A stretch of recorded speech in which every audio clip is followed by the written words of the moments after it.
Welcome to Truly Passive Income. I'm Neil Henderson. And I'm Clint Harris. And today's guest is Melissa Hoyer. She's a certified financial planner and life wealth coach specializing in helping inheritors navigate the complexities of managing significant wealth. With nearly 20 years of experience, she blends financial planning with personal coaching to help clients gain confidence and align their wealth with their values.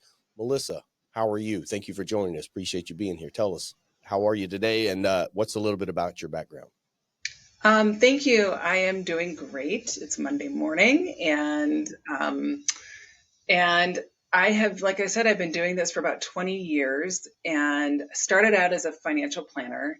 And how I got into coaching is that we do a lot of coaching here, working with inheritors, and we had one client turning 40, and I wanted to get her a really great gift.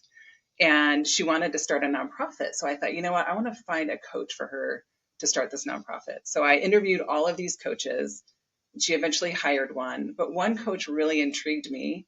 And so after she hired him, I called him up and I said, who are you and where did you get your training? And that was like 15 years ago. And basically, the rest is history. I just fell in love with coaching and blending coaching and financial planning to have really deep, long-lasting relationships that are truly transformative and uplifting for clients. I love the fact that, it's in the first line of your bio that you're a life and a wealth coach. Mm-hmm. And I feel like so much of what we talk about gets pigeonholed into just talking about the dollars and cents. Mm-hmm. And, we talk about accumulation of wealth is what most people tend to focus on. Some people focus on that through cash flow, some through appreciation, forced appreciation, whatever it may be. But I think there's this lingering question of like, what is this all for, right? What's the purpose of this money? And I think usually it's significantly bigger than just making more of it, right? Or spending it, right? So I love the fact that you're balancing, wealth and the accumulation of wealth, but also how does that affect your life? So who's your typical clientele of, obviously somehow they've just found themselves with an amount of wealth. And I would imagine that the people that have been working 20, 30, 40 years to get to that point have probably learned a lot of lessons along the way versus someone that just inherited $20 million from a family member. They probably have a lot more pitfalls that they could step into because they've never had to balance decisions with that kind of financial windfall before. So tell us about your average client and what are some of the challenges that they face? Mm-hmm. Yeah, you hit the nail on the head with that question. What is it all for? So my typical client is an inheritor of significant wealth. So they might be the second generation, third generation, fourth, fifth generation down the line. And, in essence, they're born retired. Paid work will never make a difference to them financially. Of course, it'll make a big difference to them, in their heart. And so some of the challenges they face, this is one of them. Work provides this container for us to grow and to learn and to accomplish. And that is the number one thing that can make us feel a sense of fulfillment. There's a man named Mihai Csikszentmihalyi. I don't know if you've heard of his book called Flow. And in his book, he did all sorts of research on what makes people feel a sense of contentment and fulfillment. And being in the state of flow can do that really powerfully. So when we have work, it's sort of this built-in container where every day we get to show up and be in flow. So I'd say one of the pitfalls when you're born retired, so to speak, is that you don't have to do that every day. You're living a very different path than most people. So you have to learn how to do that for yourself when you're an inheritor. And in addition, you're on this different path, and it can be very isolating because what you're doing is very different than what your friends are doing. Based upon what you're teaching, would you say it's a 50-50 balance between the wealth coaching side of things and the life coaching side of things, or is it more the life skills and how to create meaning and purpose in your life? Is that more important than the wealth, or how does that balance work for you in your role? It's sort of all together, and I think it ebbs and flows on what is more needed in the moment. Certainly, when clients start working with us, we meet with them weekly to unpack everything and try to understand their financial circumstances. And concurrently, I do wealth coaching with those clients. So the people's needs for wealth coaching is very dependent on who they are, what their life is. Are they parents of young children? Are they a 20-something who is, single? Are they someone in their 60s who, their children have grown up and they're thinking about their legacy? So it really depends on the situation. It could even be someone struggling to have an important conversation with a family member. Maybe they're settling in a state and they're, have apprehension to talk to a family member. We could do coaching around that. So it's kind of a blend of everything, and it depends on what's needed for that person. I don't want to gloss over something that you said a few minutes ago, which is that so much of it comes down to purpose. Mm-hmm. You see it in somebody who's age 65 and retired, and you see it, with the trust fund kids, is without a purpose. Like, there's a joke that, retirement equals death. I mean, you've got somebody who lived with such purpose for so many years, and you work and you strive and you get up every day with a purpose. And then all of a sudden, you have this big party. Hey, I'm retired. And now their purpose is just get out of bed in the morning, garden, hang out with the grandkids, watch Jeopardy or watch Wheel, and they don't last long.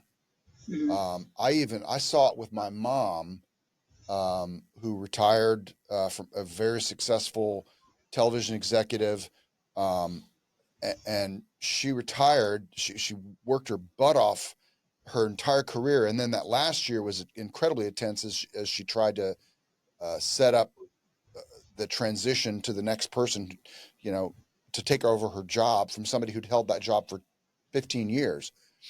And all of a sudden she woke up and like her whole life fell apart. She got depressed, she got sick. And it wasn't until she rediscovered a purpose Mm-hmm. that like life started again. Mm-hmm. And so that it's so interesting to me that what you're dealing with is somebody who, as you put it, was born retired. Mm-hmm. And not only do they need to figure out how to handle an enormous amount of financial wealth, but they also need to figure out a reason to get up in the morning that gives them purpose. Mm-hmm. Yeah. There's so many things I want to say to that question. You know, part of it, do you have a specific question, or should I just? No, I just kind of, sorry. It was such a, I think it's such a key part of what you do that I didn't want to feel like we glossed over it, because Right. I think it applies for both the young, you know, financially independent, Mm-hmm. and to the aged. I think it applies for everyone. And so I guess, what are the different ways that you help people find Mm-hmm. that reason to get out of bed in the morning when all of their financial needs are taken care of? Right. Well, the best way I can answer that is when I think of my 16-year-old daughter. She just turned 16. And, God love you. and you know, she appears the most happy.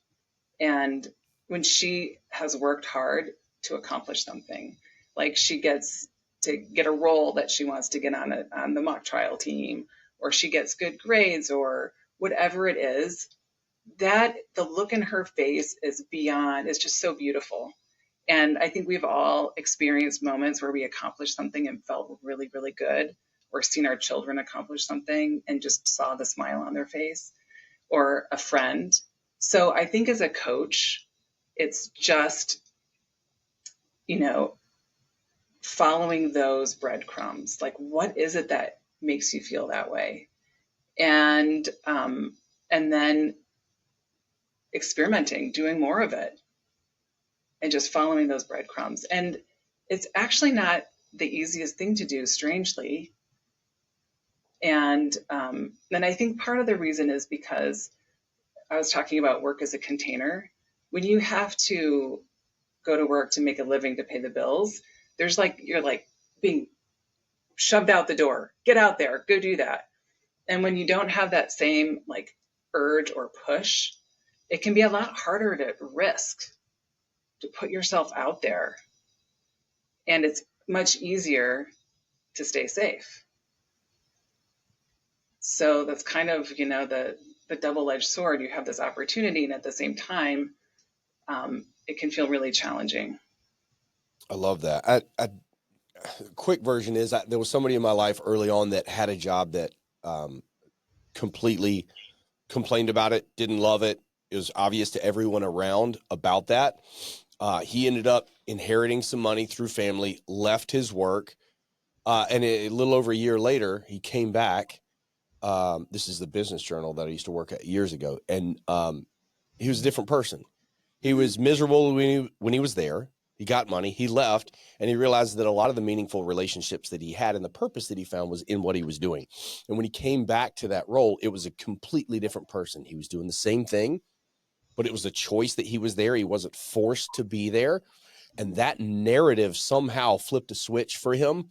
And he was there because those are the relationships that were important to him. Those were the people that were important to him. And it was the same thing. It was the same paycheck, and he didn't even need the paycheck, but there was a sense of gratitude and personal growth there that was completely different. And that resonated with me, is that a lot of times it's really not necessarily about what you're doing. It's about whether you're forced to do it or whether it's a choice to do it. You're exactly right. Yeah. Something I saw as a young man that was pretty interesting to me. Right. That resonates with what you just said. And one thing I'll add to that, and sometimes just life experience and perspective is helpful, but another thing in coaching is working with your perspective. Let's say this person didn't get the inheritance and this person had to continue working, and they had this feeling of being trapped or not liking it or whatever. So part of coaching is working with your perspective and changing your relationship to your work, your friendships, your money, whatever it is, so that it can feel nourishing and uplifting no matter what. I love that. So on your bio, it's very rare that I kind of go off of the page that I've got in front of me, but I do have a cheat sheet here, and there's a couple terms on here that aren't familiar with me. So I actually want to ask you a couple things. One of the things on here is it talks about financial overwhelm. So in terms of like, what patterns and behaviors have you seen in some of your clients that can lead to financial overwhelm? What is that, and how do you help people navigate that? Right. Well, financial overwhelm, I think, occurs particularly if there is an inheritor who hasn't been prepared for what's coming. So they come into the office and there are LLCs upon LLCs upon LLCs, which seemed like a really good idea when you created them. And there's just this massive complex thing that is almost impossible to understand, especially if you're not the one who created it. And there's trusts, and there's life, and there's bills, and there's what can I afford, and how am I going to do my own estate planning to protect this wealth and my children. So it's massive. And it's very emotional too, because there may be deaths in the family, there may be, which is why you're taking on this responsibility at the time. And there may be, dynamics that are difficult and stressful. So it's overwhelmed emotionally as well as intellectually. And that's what we do, is we just meet every week and we just pick apart the whole thing and understand it. And it can take years, depending on how complex the situation is, to complete that. Yeah, I'm sure that it can come with, again, you bring up a good point. This is probably a lot of emotional burden associated with this. So you're helping people navigate something that is it's overwhelming. Sure, there's some, in situations, there's good news from a financial standpoint. In a lot of those situations, I bet those people would probably rather give the money back to have the relationship back of whoever that they lost. But it's also like just daunting if it's not something that they've dealt with before. So I'm sure it's very comforting. Hopefully you get a lot of gratitude out of being in that role for them. I know one of the things that you focus on is on building a financial roadmap. And especially if you're talking about meeting with someone for years, like taking down the stress a notch, like, hey, let's put together a plan.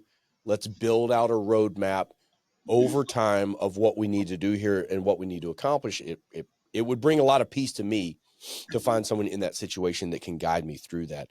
What are the most common roadblocks that people run into when they're trying to plan their financial freedom, or their financial future after hitting that windfall?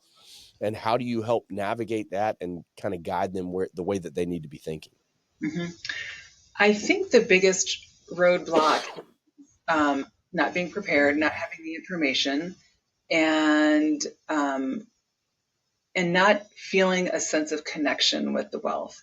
So alongside developing the knowledge, there's a process to become integrated with your inheritance. And until you become integrated, you really can't learn and grow. And you certainly can't become confident, what we call an integrated authority. We talk about the stages of inherited wealth. And, when you start out, you're kind of in denial, you're in an innocence phase, there's really not much you know about it, you kind of would rather not know about it, you pretend like it's not there. But there's a certain point in time when it becomes so painful that you have to take responsibility.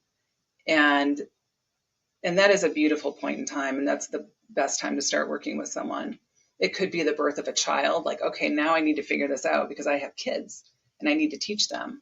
It could be the loss of a parent, and now you have to take responsibility for some wealth. But whatever that moment in time is, it shifts people into the learning and growing phase. And from there, developing confidence so that they can really become an authority with their wealth. Is that you use the term integrated with their wealth? What is that? What you mean? Sort of taking responsibility for its stewardship? Exactly. That's exactly right. So it could be, I think integrated is when you see it for what it is. So, for example, there are some people in the denial phase who pretend like it's not there, and they don't allow that wealth to nourish their life. And so integrated is when you accept that you have this wealth, accept the circumstances that come with this wealth, and you decide you're going to take responsibility for it. And you decide you're going to allow the wealth nourish your life and your values and future generations, or whatever it is that you're choosing to do with the wealth. And choosing is probably another aspect of being integrated. You're at choice.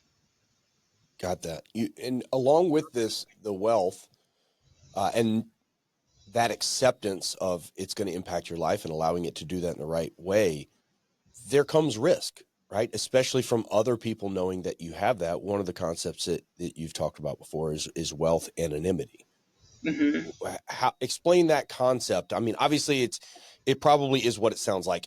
Don't letting everyone in the world know that you have this wealth, or don't know what you're doing with it. Talk to me. This is the first time I've heard this concept. Talk to me about wealth anonymity, how it's part of the plan, and how you think people need to implement it.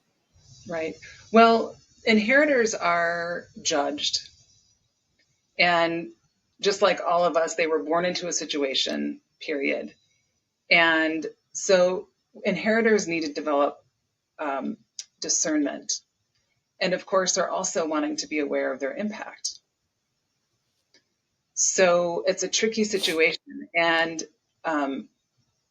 that's why so many inheritors feel a sense of loneliness and aloneness and isolation, because they really don't have anyone to talk to that feels safe. Mm. You know, I don't buy a lottery ticket very often. I probably buy a lottery ticket once a quarter. And I never buy it with the intention, oh, I'm going to win. You know, this is some sort of investment plan. I don't know about you or anybody else in the audience. I typically buy it because I get that 48 hours to sit there and fantasize about what I would do with the wealth. Mm-hmm. And I always, after reading enough articles about lottery winners,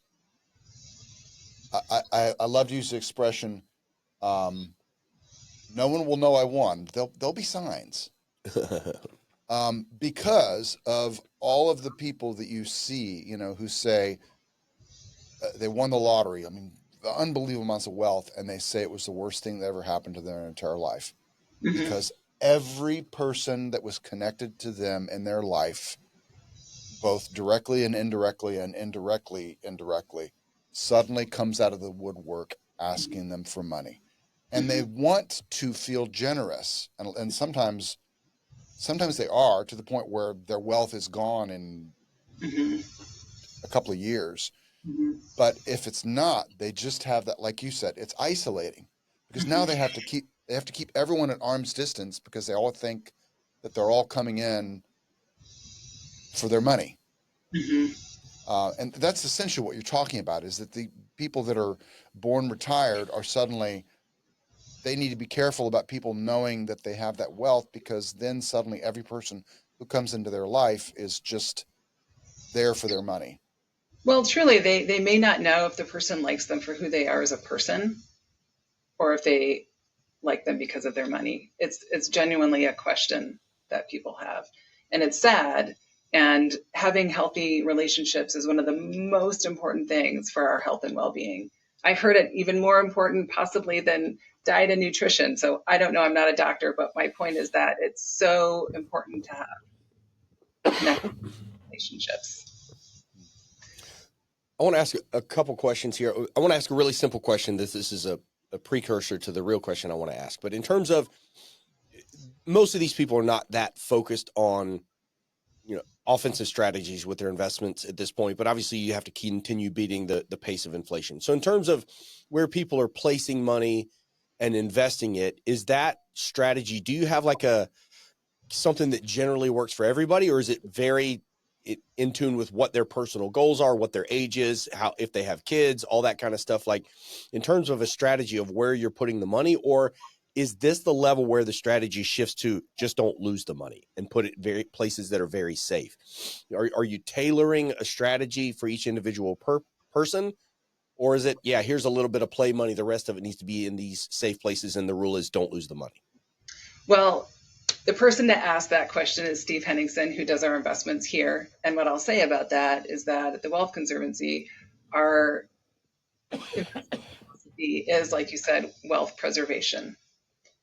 And it is tailored based on what people's circumstances are. If someone has a lot of real estate, we won't put extra real estate in their portfolio. So we take into account situations like that, and of course their age and their needs, but the overall overarching philosophy is wealth preservation.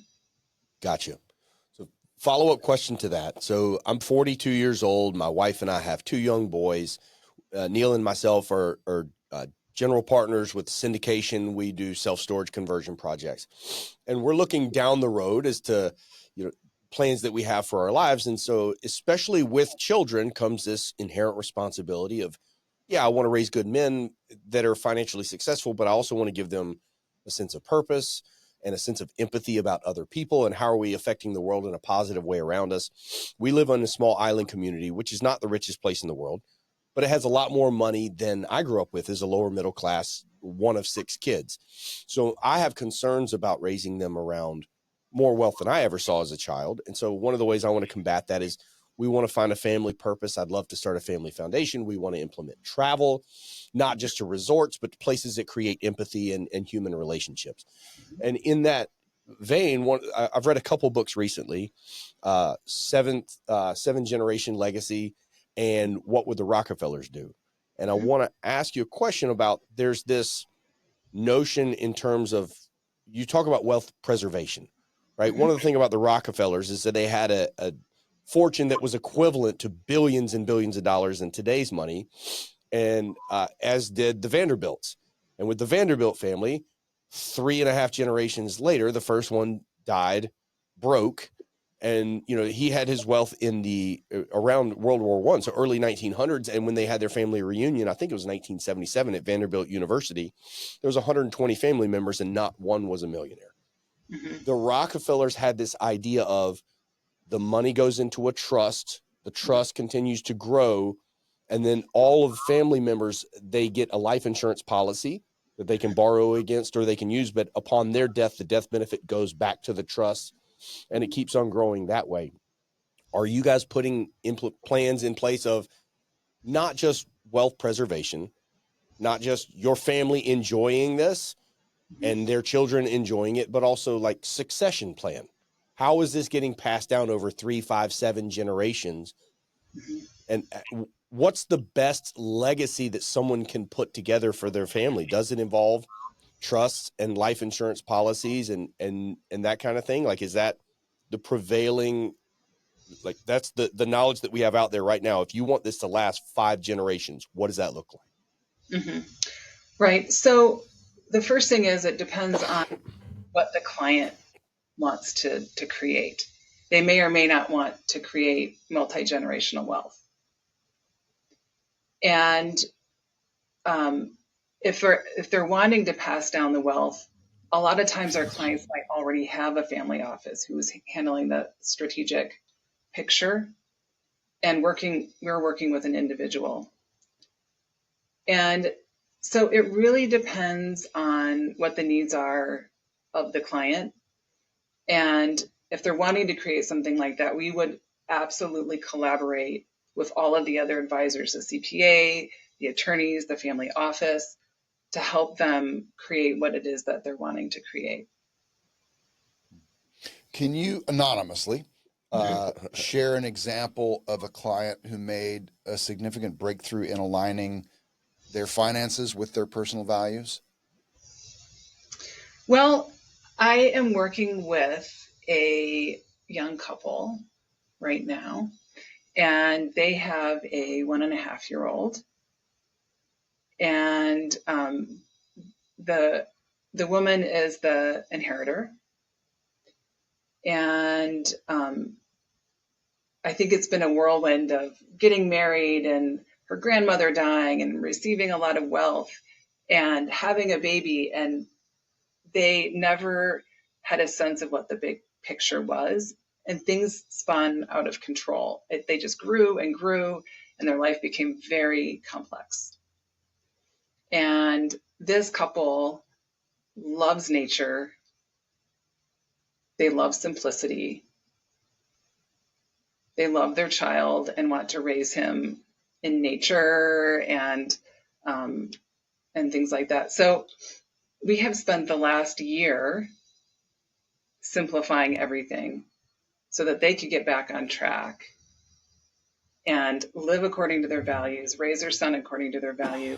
Another huge value of theirs is generosity. So now they have a better sense of how and how much they can help other people. I love that. How in the different clients, I'm sure it is a huge variety, but do you see a huge variety of inheritors who inherit in a controlled, responsible way where there's, a lot of guidance given to them versus a lot of people who literally just the money just all of a sudden one day they wake up, they've lost a loved one, and suddenly they are sitting on, as you said, a mountain of wealth and a mountain of LLCs. Mm-hmm. Do you see a variety? We normally see the latter of people who haven't been prepared. So I love to work with wealth creators because then we can say, okay, look, here's what's going to happen down the line. Now you have an opportunity to get clear about what is the inheritance you want to leave to them and then create that. But usually we see the people who have not been prepared. Sometimes we do. And I would say that's typically what we see. Yeah. Help me understand the dynamic between you and someone who's coming from a family office situation. Like, family office is going to have, the legal in place. They've got people making decisions a lot of times very conservatively about how to allocate these financial resources so that they're not losing the money, making sure that there's preservation of wealth and people are living off of a portion of the proceeds or whatever. But the family office is there to make sure that this ball of wealth stays there. It continues to grow over time. How do you play in with the traditional family office? Or are you kind of giving them the family office a lot of times is going to look a few years down the line. Are you kind of giving them an overarching plan that they're solving to X based upon the goals that you work with the owner of these accounts to put together a long lifetime goal? Is that how that works? Well, sometimes family offices can take on a life of their own, especially if they're around for generation after generation. And what we've noticed is they're not always really, really good at education and preparation. So where we coordinate really well with the family office is to work with the individual and to help them learn the rules of the game. We look at the trust documents, we look at the plan, we unpack it, and then we bring in their personal life goals and try to blend the two so that they can interact with their situation in the most uplifting way possible. That makes sense. So, for example, they may come to us and have a lot more questions, and then they have this wonderful family office that they can go to and get more clarity. So we're helping them ask the right questions, learn what they would like to learn, so they can understand what's happening and then prepare their children. This is a kind of a silly question, but you have a very unique job, right? You're a certified financial planner, a background. Now you're you're a wealth coach and consultant, helping people with very intimate things in their life, a lot of times during a period where they're probably very emotionally vulnerable. Mm-hmm. How do people find you? Like, how are you just Googling, I just inherited $12 million. Who should I call? Like, how does someone get connected with you in such a niche line of work? That's a very good question. And sometimes it is through a Google search. And in the past, the Wealth Conservancy has done workshops. Pre-COVID, we did workshops maybe once per year. And that would be another way that people will get to know us. And like you said, it's a very, intimate process. We work together for years. So people want to get to know us before they start to work with us. And now we're doing podcasts. So you're out there. So for all of our 20 million listeners that have 20 million more. No, seriously, what is your cutoff? What's the lowest amount of wealth that you guys are taking on as clients? That is a very good question. And really, it's a lot about the circumstances. Are they someone who's experiencing the things that we've been talking about? Isolation, overwhelm, inheritance, or maybe somebody has a windfall through divorce and they're learning how to manage it. So those are the circumstances that are more meaningful than the amount of money. I love that. Mm-hmm. Well, I'm curious, through the Conservancy, and you said you used to have meetups, this may be a silly question, but does it develop into any sort of a support group for inheritors? I mean, obviously, you've mentioned several times that it can be very isolating, and sometimes what you find is that people who are sort of in a shared experience gravitate towards each other. Is that part of it or not really? Yeah, actually, the workshops were really great for that because people could have a safe space to talk about their circumstances. And so it was great for that. And there's really no ongoing support group, although there are different, philanthropy groups or things like that those individuals can become a part of.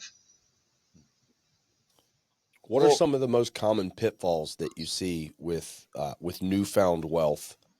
And it could be before they end up working with you guys or afterwards, but like, what are some of the common things that people just get wrong about having, wealth and the way that they need to be thinking about it?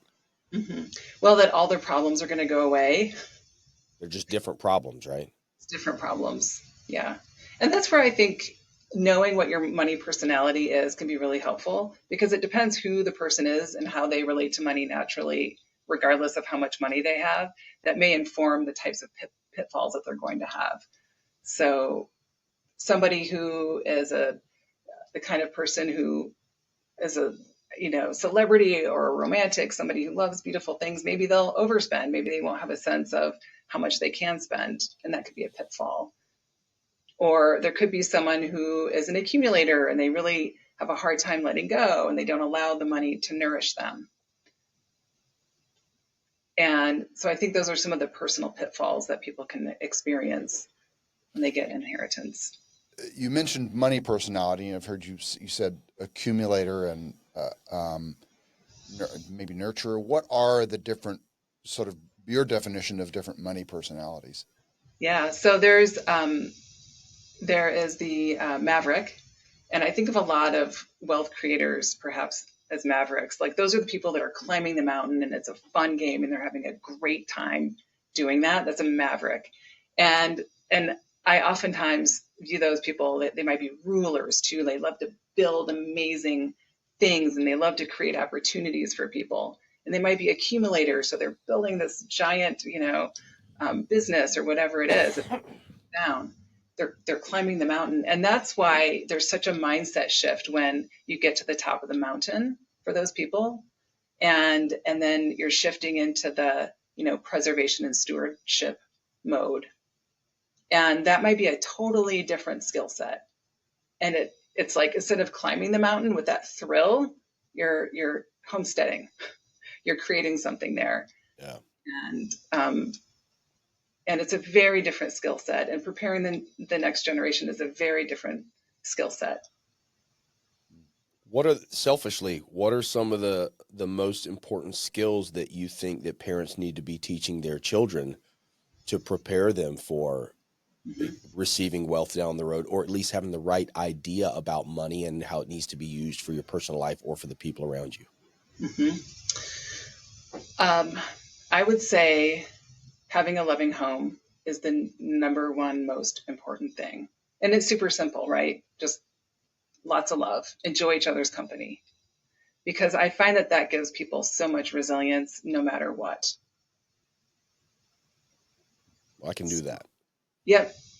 I would say that's one of the most important things, the most important thing. And then, kids, as you know, watch our every move. So being really aware of our actions, our words, what we're doing, and noticing if that's in alignment with our values or the things that we want to pass down to our children. For example, I work with someone who loves to go shopping, and she does not want to pass down the value of shopping to her children. So for her, it's when she's out, nope, I'm not going to do this right now. That's kind of a simple example, but really just being aware of what your actions are. I think about it with my daughter. All they see is us spending money. They don't see us saving money. We can do philanthropy together, and we can have a conversation about giving, and all of those things are important to do. Then I think just helping your kids learn the basic money skills.